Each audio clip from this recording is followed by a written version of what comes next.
Assalomu alaykum. Bag'at Avtolider kanalini uzoq yaqindan tomosha qilib o'tirgan yurtdoshlar. Bugun 15-oktyabr 2025-yil navbatdagi savdomiz 2022-yilda ishlab chiqarilgan Cobalt avtomat korobka mashinamiz bo'ldi. Mashinamiz o'zimiz Bag'at Qalachiq yo'lidan keyin Ilhomboy ukamizga sotdik. Inakiliklari yaxshi kunlar to'layman. Mashinamizning narxi 137,5 million bo'ldi, naqd pulga ketdi. Ilhomboy, nechik mashina ko'ngildagi ekan, ana usta. Hamma bordi. Shu savdosi narsa zo'r ekan. Kelaverasizlar yana Bag'at Avtolider. Ko'ngildagi mashina topdingmi shu yerdan, xudo xohlasa? Ko'nglimdagi mashina topdim shu yerdan. Savdodan mamnun bo'lsam bo'ldi. Yana sotgan mashinamizga bir qator ko'rsatib beramiz. Mashinamiz 22-yil noyabr oyida salondan chiqqan, kuzuplari 23. Mashinamizda 4 xona yumshoq archa balonlar qo'yilgan. 4-pokoleniya metan gazda ustanovka qilingan. Shunday poliklar döşelgan. Shunday kameralar, monitorlar qo'yilgan.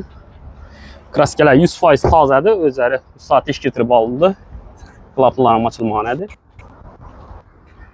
Şimdi holatdagi mashinamiz tak. Mashinamiz yurgan kilometri 57.593 kilometr edi. Şimdi sostenidagi mashinamizning narxi 137,5 million bo'ldi. Kimga shunday sifatlarda mashinalar kerak bo'lsa, Bag'at tuman Gayni ro'parasindagi Bag'at Avtolider saloniga kelaverasizlar. Bizda naqd pul, avtokredit, barter xizmatlari ham bor. Ekranda telefon nomerlarini qo'yamiz. Mehmon bo'lgansizlar, men sizlarni kutib qolamiz.